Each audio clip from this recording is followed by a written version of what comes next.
your opinion, what do you think is the most important thing that a high school video teacher, journalism teacher can teach their students to prepare them for the next level?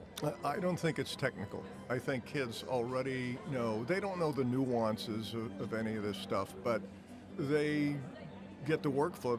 They're the children of television, the children of streaming. They know exactly that. But what they don't know is what's a story and how to tell it.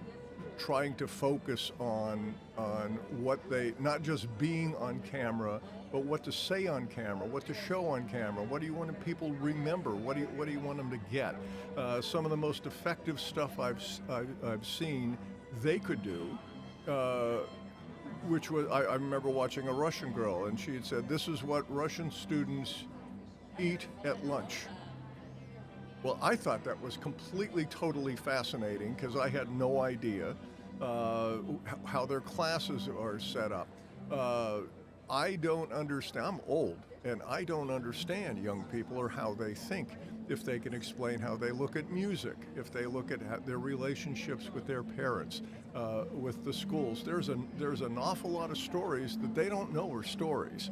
That can help people understand their generation, that can give them a watermark in life to get them started. And of course, always the place to start with that is always what interests you. What do you think is really neat? Often it's sports because that's what they know.